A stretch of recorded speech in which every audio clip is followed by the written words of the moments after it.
Hello दोस्तों। दुनिया में कुछ देश बहुत कमजोर हैं। उन पर जब भी किसी देश का जी चाहे हमला करके कब्जा कर सकता है। लेकिन दुनिया में कुछ ऐसे भी देश हैं जिन पर हमला करने में बड़े बड़े देशों को भी सोचना पड़ता है, और फिर भी अगर उन पर कोई हमला कर भी दे तब भी इन देशों से जीतना नामुमकिन है। इसकी वजह है इन देशों की ताकतवर आर्मी, ताकतवर दोस्त और इन देशों की ज्योग्राफी। दोस्तों, आज मैं आपको ऐसे ही दुनिया के देशों के बारे में बताने वाला हूँ। आइए जानते हैं दुनिया के 10 ऐसे देशों के बारे में जिन्हें जीतना लगभग नामुमकिन है।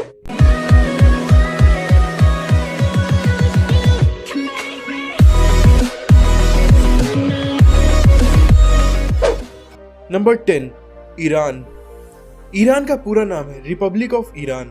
सऊदी अरब, टर्की और अमेरिका जैसे ताकतवर और एकजुट दुश्मन देश होने के बावजूद ईरान पर वर्ल्ड वॉर 2 के बाद से कोई भी देश हमला नहीं कर सका है। ईरान की मिलिट्री में है लगभग 5 लाख सैनिक, 1658 टैंक्स, 137 फाइटर प्लेन्स।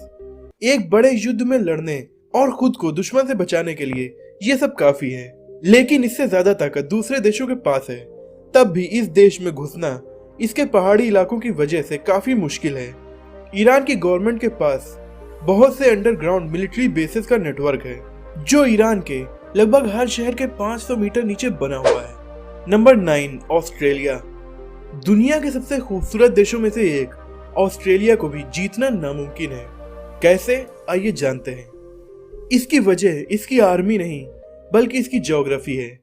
ऑस्ट्रेलिया से जीतने लायक और ताकतवर देश उसके आसपास कोई है ही नहीं। उसके पास के ताकतवर देश हैं चाइना, इंडिया, जापान, जो ऑलरेडी ऑस्ट्रेलिया से हजारों किलोमीटर दूर है। जापान ऑस्ट्रेलिया से 11,000 किलोमीटर की दूरी पर है और बीच में है समुद्र। जो देश ऑस्ट्रेलिया के पास हैं, वो इतने ताकतवर नहीं कि उससे जीत सके।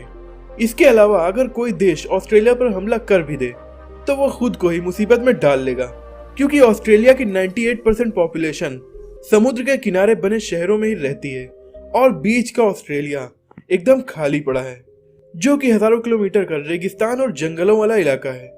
इसमें कहां कहां पर ऑस्ट्रेलियन आर्मी बेस है ये कोई नहीं जानता। और वर्ल्ड वॉर 2 के दौरान जापान ने ऑस्ट्रेलिया पर कब्जा करने के लिए हमला किया भी था, लेकिन इन्हीं कुछ रीजंस की वजह से जापानियों को अपना इरादा बदलना पड़ा। Number 8, Russia. अगर आप जानना चाहते हैं कि रशिया से जीतना कितना कठिन है तो आप अपने वक्त के दुनिया के सबसे ताकतवर लोग यानी नेपोलियन और हिटलर से पूछ सकते हैं, लेकिन इसके लिए आपको टाइम मशीन की जरूरत पड़ेगी। नेपोलियन और हिटलर ने अपनी बेहद ही ताकतवर आर्मी के साथ रशिया पर कब्जा करना चाहा था, लेकिन उन्हें वापस लौटना पड़ा। रशिया की सेफ्टी की वजह इसकी ज्योग्राफी है, क्योंकि ये दुनिया का सबसे बड़ा देश है। इसकी ज्यादातर जमीन पहाड़ों, जंगलों और बर्फ से घिरी हुई है।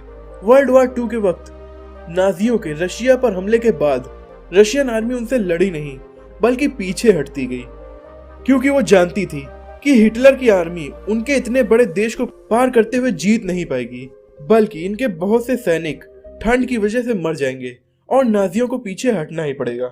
और ऐसा हुआ भी।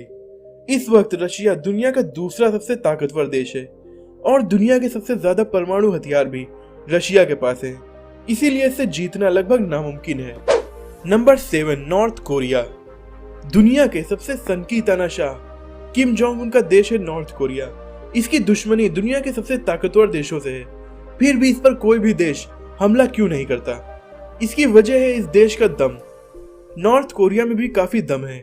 नॉर्थ कोरिया में 10 लाख से ज्यादा सैनिक, 4,200 टैंक्स, 222 अटैक हेलीकॉप्टर्स हैं, और तो और इस देश के पास है न्यूक्लियर वेपन्स जिन्हें चलाने में ये जरा भी देर नहीं सोचेगा। और इतने सख्त कानून होने के बाद भी नॉर्थ कोरिया की जनता अपने प्रेसिडेंट किम जोंग उन को बहुत ज्यादा मानती है, इसीलिए जनता का पूरा सपोर्ट भी किम जोंग उन के पास है। तो इस देश पर भी कब्जा करना आसान नहीं है। नंबर 6, भूटान। भूटान दुनिया के सबसे एकांत देशों में से एक है, जो इंडिया के उत्तर में हिमालय पहाड़ों में बसा हुआ है। इसकी आर्मी में केवल 6,000 सैनिक हैं और इसके पास एयरफोर्स भी नहीं है, तो फिर इस पर कब्जा करना इतना कठिन क्यों है? ये दुनिया के उन चुनिंदा देशों में से एक है जिस पर कभी भी किसी भी देश ने कब्जा नहीं किया। सन 1700 में ब्रिटिश एम्पायर ने इस पर हमला किया था। बेसिकली इन्होंने ज्यादातर देशों पर हमला किया था। लेकिन भूटान पर कब्जा करने में कामयाब नहीं हो पाए थे। इस वक्त इस पर कब्जा करना इसलिए इम्पॉसिबल है क्योंकि इसमें हर जगह पहाड़ ही पहाड़ है, इसलिए इस पर टैंक्स का जाना तो इम्पॉसिबल ही हो गया। दूसरा मेन रीजन है कि इस देश की सुरक्षा करने का वादा इंडिया ने किया है।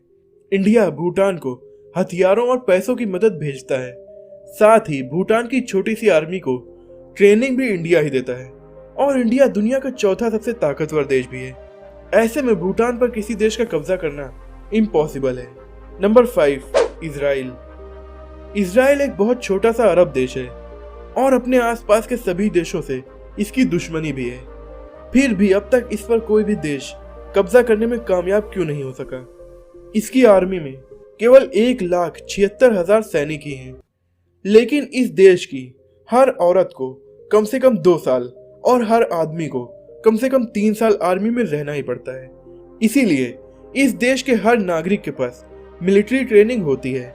इसके बाद दुनिया के सबसे ताकतवर देश अमेरिका का पूरा सपोर्ट इस देश को है। इसके अलावा इस देश ने दुनिया का सबसे advance military defence system develop कर लिया है, यानी ये देश एक सुरक्षा कवच से घिरा हुआ है, इसमें कोई भी मिसाइल इंटर नहीं हो सकती। Number 4, Canada. दुनिया का दूसरा सबसे बड़ा देश है कनाडा। इसकी आर्मी में केवल 95,000 सैनिक ही हैं। इसे अपनी सुरक्षा के लिए अपनी आर्मी की जरूरत नहीं पड़ती, बल्कि ये देश बहुत ही बड़ा है और यहाँ के जंगलों और बर्फीले मौसम की वजह से इसे जीतना दुश्मन के बस की बात नहीं है। दूसरी बात है इसका पड़ोसी देश अमेरिका, जो कि दुनिया का सबसे ताकतवर देश भी है, जिससे कनाडा के काफी अच्छे रिश्ते हैं। इसलिए अगर कोई देश कनाडा पर हमला करता है तो उसे अमेरिका से भिड़ना पड़ेगा। Number 3, Switzerland. स्विट्जरलैंड के डिफेंस सिस्टम के बारे में मैंने आपको एक वीडियो में काफी डिटेल में बताया है। आप ऊपर कार्ड पर क्लिक करके उस वीडियो को देख सकते हैं। दुनिया के सबसे पीसफुल और खूबसूरत देशों में से एक स्विट्जरलैंड पर हमला करना भी इसकी ज्योग्राफी की वजह से काफी मुश्किल है। स्विट्जरलैंड की आर्मी छोटी है, इसमें 1,50,000 सैनिक और 156 एयरक्राफ्ट हैं, लेकिन इनसे लड़ने के लिए दुश्मन को एल्प्स के पहाड़ों पर जाना होगा, और इन पहाड़ों के बर्फीले मौसम में लड़ना किसी भी आर्मी के लिए काफी कठिन होता है। और इन पहाड़ों में लड़ने की आदत स्विट्जरलैंड की आर्मी को तो है ही। दूसरी सबसे बड़ी बात है स्विट्जरलैंड के दोस्त। इसके सारे पड़ोसी देश ताकतवर हैं और इसके दोस्त भी हैं, जैसे जर्मनी, फ्रांस और इटली। तो किसी भी हमलावर देश को पहले इन देशों से निपटना पड़ेगा। Number 2, India. इंडिया से जीतना भी काफी मुश्किल है। इसकी वजह है इंडिया की ज्योग्राफी और इसकी आर्मी। इंडिया के पड़ोसी देश पाकिस्तान और चाइना कई बार हमला कर चुके हैं, लेकिन वो अपने मकसद में कामयाब नहीं हो सके, क्योंकि इंडियन आर्मी में 14 लाख सैनिक, 1,785 fighter planes, 16,000 land army vehicles और बहुत सारे न्यूक्लियर वीपन्स। अब बात करते हैं ज्योग्राफी की। इंडिया का उत्तर का ज्यादातर भाग हिमालय से घिरा हुआ है, जो कि दुनिया के सबसे ऊंचे पहाड़ हैं। इन खतरनाक पहाड़ों में रहती है इंडियन आर्मी, तो दुश्मन देश के उत्तर से आने के चांस नहीं है। और दक्षिणी इलाके को मिलाकर इंडिया 3 तरफ से समुद्र से घिरा हुआ है, तो 200 से ज्यादा शिप्स, न्यूक्लियर अटैक कर सकने वाली सबमरीन्स और एयरक्राफ्ट कैरियर्स वाली नेवी से जीतना लगभग नामुमकिन ही है। Number 1, United states of America. दुनिया का सबसे ताकतवर देश, ऊपर से दुनिया का तीसरा सबसे बड़ा देश। इसकी आर्मी में लगभग 14 लाख सैनिक और इनके पास है 7,000 से ज्यादा न्यूक्लियर वेपन्स। इनमें से 2 का ये एक बार इस्तेमाल भी कर चुका है। इस देश पर हमला करने लायक ताकतवर कोई भी देश अमेरिकी महाद्वीप में नहीं है, और जो देश इस पर हमला करने के लायक ताकतवर हैं वो इससे काफी दूर हैं, और बीच में हजारों किलोमीटर के समंदर, जिनमें इसकी हाई टेक्नोलॉजिकली एडवांस सबमरीन्स कहीं भी छुपी हो सकती हैं। इसलिए इस देश पर हमला करके इससे जीतना लगभग नामुमकिन ही है। वर्ल्ड वॉर 2 के बाद से ये दुनिया का सबसे ताकतवर देश है।